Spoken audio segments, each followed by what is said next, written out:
Shri Venkateswara gold తాకట్టులో ఉన్న మీ బంగారాన్ని విడిపించి కొనబడును.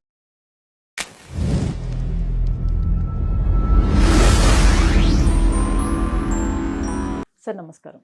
శ్రీమాత్రే నమః. సార్ 15న శివరాత్రి రాబోతోంది. జనరల్గా శివరాత్రికి చాలా విశిష్టత ఉంది అవునండి, అంటుంటారు. అయితే అసలు శివరాత్రిని ఎలా జరుపుకోవాలి, దాని విశిష్టత ఏంటి సార్? తప్పకుండా అండి. మనకి జన్మకు ఒక శివరాత్రి అంటూ ఉంటారు, మీరు చూసే ఉంటారు. ఏమిటి జన్మకు శివరాత్రి ఏమిటి అంటే, శివరాత్రికి ఉన్నటువంటి పవర్ అది. ఓకే. మనకి మాఘమాసంలో వస్తుందండి శివరాత్రి. ఎప్పుడు కూడా మాఘమాసంలో చేసుకునేటువంటి ఎటువంటి పూజాది కార్యక్రమాలైనా మీకు రుణరోగ శత్రు సంహారము, అంటే రుణరోగ శత్రువులను తగ్గిస్తుంది. మాఘమాసంలో చేసుకునే ఎటువంటి పూజాది కార్యక్రమాలైనా, అందులో ప్రత్యేకంగా శివరాత్రి అనేటువంటిది ఏదైతే ఉందో మీకు ఆయుష్ని పెంచుతుంది, ఆరోగ్యాన్ని ఇస్తుంది, పాపాన్ని దగ్ధం చేస్తుంది. ఏమిటంటే ఎందుకు అలా పాపాన్ని దగ్ధం చేయాలి, ఏమి మిగతా రోజుల్లో చేస్తే అవదా, శివరాత్రి రోజు ఎందుకు అలాగా అంటే, దీనికి కొన్ని లెక్కలు ఉన్నాయి. అంటే గ్రహస్థితుల్లో ముఖ్యంగా చంద్రుడు రవి ఉండేటువంటి గ్రహస్థితిని బేస్ చేసుకొని ఈ మాసాలు కానివ్వండి, మనకి తిథులు కానివ్వండి వస్తూ ఉంటాయి. శివరాత్రి రోజు మనం ఏం చేస్తాం, సర్వసాధారణంగా ఉదయం అంతా కూడా అభిషేకం చేసుకోవడం, పూజ చేసుకోవడం, రాత్రిపూట జాగరణ ఉండడం. ఇది చాలామంది ఇది చేసే విధానము ఒక సిస్టమేటిక్గా చేయరు.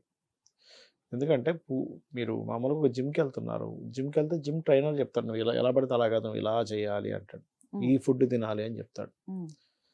మనం ఒక చదువుకోవాలన్నా, ఒక ఎగ్జామ్ ప్రిపేర్ అవ్వాలన్నా దానికంటూ కొన్ని లెక్కలు ఉంటాయి. నువ్వు ఎగ్జామ్ రాయాలన్నా దానికంటే కొన్ని లెక్కలు ఉంటాయి. నీకు వచ్చిన ఆన్సర్స్ ఫస్ట్ రాసేయి, తర్వాత ఆలోచించుకుంటాం. అలాగే ఒక పూజ చేయడానికి కూడా కొంత సిస్టమ్ ఉందండి. అలాగా అంటే మనము నమశివాయ అంటే పంచభూతాలు యాక్చువల్గా భూమి, ఆకాశము, అగ్ని, వాయువు, జలం. ఓకే. పార్థివ లింగము అంటాం. మట్టితో చేసినటువంటి లింగాన్ని తయారు చేసుకొని మనంతటా మనమే తయారు చేసుకోవచ్చు, పెద్ద కష్టమేం కాదు. వినాయకుడు చేసుకున్నట్టుగా మట్టితో తయారు చేసిన లింగాన్ని చేసి దానికి అభిషేకం చేయాలి. ఆ రోజు ఉదయం పూట మన నిత్య దీపారాధన, నిత్యం చేసేటువంటి పూజాది కార్యక్రమాలు అయిపోయిన తర్వాత చేస్తూ ఆ లింగానికి ఆ రోజంతా చేసే పని పెట్టుకుంటారు. రాత్రిపూట లింగోద్భవ సమయంలో కూడా చేస్తారు. అయితే ఇక్కడ చాలామందికి సందేహం ఏంటంటే, ఏమండి బాగా తినాలా వద్దా, ఉపవాసం ఉండాలా వద్దా? మీరు ఉపవాసం ఉండగలను అంటే ఉండొచ్చండి. దీనికి ఏంటి, ఎందుకు ఉంటారు అంటే, మనం సర్వసాధారణంగా ఏకాదశి ఉపవాసం, మనం ఈరోజు ఎందుకు ఉంటాము అంటే, ఇది ఉపవాసము ప్లస్ దాంతోపాటు మనకి జాగరణ కూడా. జాగరణ ఎప్పుడు కూడా మనకు కడుపు ఖాళీ ఉంటే ఉండగలుగుతాం బాగా. కడుపులో ఫుల్గా ఉందనుకోండి, మంచి బిర్యానీ తిన్నాం రాత్రిప్పుడు, ఎలా నిద్రపోతాం అసలు ఇంకా ఒంటి మీద ఒళ్ళు తెలియదు అసలు. మరి మీరు బాడీకి గనక వేయలేదనుకోండి, దానికి పనేమో ఉండదు ఇంకా అక్కడ. అసలు ఎందుకు నిద్రపోతాము అంటే, మన బాడీ ఫస్ట్ మనల్ని స్లీప్ మోడ్లో పెట్టేసి మన ఇమ్యూనిటీ మొత్తం అది అరిగించుకునే పనిలో ఉంటుంది లోపలది. ఓకే. అందుకే చూడండి, మనకు ఆకలేస్తుంటే నిద్ర పట్టదు కదా. అలా ఏంటంటే ఇక్కడ మరి ఏంటి కడుపు మార్చుకోవడం ఏమిటి అంటే, కడుపు మార్చుకోవడం కాదు అక్కడ. మీరు శివుని యొక్క ఆరాధనలో అతనికి ఉపవాస సంబంధించిన దాన్ని చేయడం వల్ల ఆయనకి మీరు అదొక చేస్తున్నారు మీరు. అలాగే శివుని యొక్క ఆరాధనలో మీరు తినడం మర్చిపోతున్నారు. మనం ఒక్కోసారి చూడండి, మనకి ఏదైనా పని ఉంటే ఆ పనిలో పడి మర్చిపోతాం మనం కదా. ఆ రకంగా ఏంటంటే ఆ యొక్క దేవతా ఆరాధనలో అలా అలా అలా అలా అలా మర్చిపోవడం జరుగుతూ ఉంటుంది. అది చేయాలి. మరి జాగరణ ఎందుకు చేయాలి, ఏమిటి అసలు జాగరణకి ఏంటి సంబంధము? జాగరణలో ఏం చేయాలి? సినిమాలకు వెళ్ళిపోవచ్చా? సినిమాకి వెళ్ళిపోతే 4 సినిమాలకు వెళ్ళిపోతే పొద్దునంతా పడుకుండిపోతే ఆ జాగరణ వల్ల మీకు ఏమీ ఫలితం ఉండదు. రాత్రంతా 4 సినిమాలు చూశాను, పొద్దునే మళ్ళీ శుభ్రంగా 6 గంటలు పడుకున్నా, మధ్యాహ్నం లేచిన అబ్బా రాత్రంతా నేను జాగరణ చేశాను కదా అంటాను. దానివల్ల ఏమీ ఉపయోగం ఉండదు. ఓకే. ఇంకా దాంతోపాటు అలా చేయడం వల్ల ఇంకా అనారోగ్య పాలవుతాం మనం, ఆరోగ్యం ఉండదు. ఏం చేయాలి అంటే, రాత్రి అంతా కూడా మీరు శివనామ స్మరణతోనే ఉండాలి. కొంతమంది వైకుంఠి పాల ఆడతారు, శివనామ స్మరణ చేస్తూ నమశివాయ అనుకుంటే వేస్తారు, జరుపుతారు, నమశివాయ అని కూడా చేస్తారు. దీనివల్ల ఏమవుతుంది అంటే, మన లైఫ్ ఆ వైకుంఠ పాలలాగే పాములు నిచ్చలను ఉంటాయి. ఒక స్టేజ్కి వెళ్తాం, మళ్ళీ అక్కడ ఏదో ఫైనాన్షియల్గా ఏదో ఇబ్బంది ఉంది, కింద పడతాం, మళ్ళీ ఒక స్టేజ్కి వెళ్తే మళ్ళీ ఒకసారి నిచ్చెన వస్తుంది. సడన్ అప్ అండ్ డౌన్స్ ఉంటాయి.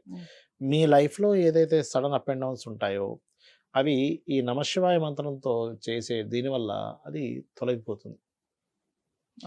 ఓకే. అలాగే ఇప్పుడు జాగరణ అంతా ఉన్నాం రాత్రి అంతా, తెల్లవారుజామున వెంటనే నిద్రపోకూడదు. మళ్ళీ నెక్స్ట్ డే నైట్కి నిద్రపోవాలి. ఓకే. అప్పుడు ఏమవుతుందంటే నెక్స్ట్ డే మనకి ఎంత నిద్ర వస్తుందో అసలు ఆపుకోగలగాలి. ఆపుకొని రాత్రి నిద్రపోతే మీ బాడీ ఎంత డీప్ స్లీప్లోకి వెళ్ళిపోతుందంటే, మీకు ఎవరికైనా హెల్త్ ఇష్యూస్ వచ్చినప్పుడు డాక్టర్స్ ఏం చేస్తారండి, కొంచెం నిద్రపోయే టాబ్లెట్ కూడా ఇస్తారు అందులో. ఈ మెడిసిన్స్ వేసుకుంటే బాగా నిద్ర వస్తుందంటే, ఎందుకు నిద్ర రావాలంటే బాడీ ఫస్ట్ దాన్ని రిపేర్ చేసుకోవడానికి బాడీని మొత్తం నిద్రలోకి తీసుకెళ్తే కానీ రిపేర్ చేసుకోలేదు.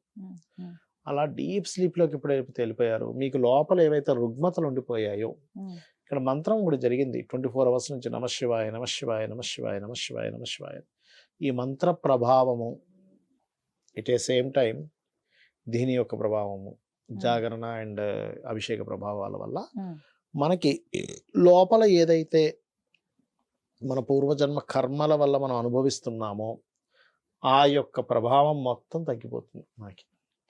అంటే మోక్షానికి మోక్షము, పుణ్యానికి పుణ్యము, ఆరోగ్యానికి ఆరోగ్యం కలుగుతుంది. అది చేసుకోవాలి.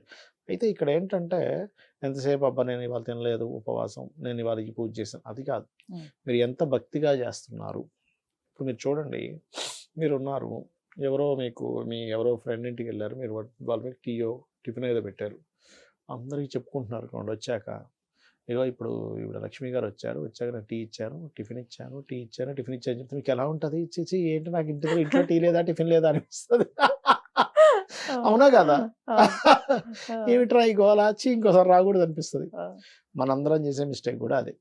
ఓ పూజ చేస్తాం, అందరూ చెప్పుకుంటారు, ఇవాళ నేను ఏం చేశాను తెలుసా పూజలో, అది చేసా ఇది చేసా అంటే, ఏంట్రా వీడు, నేను ఇచ్చింది అసలు మొత్తం విశ్వం మొత్తం భగవంతుడిదే, ఆ ఈశ్వరుడిదే, ఆ విష్ణువుదే కదా.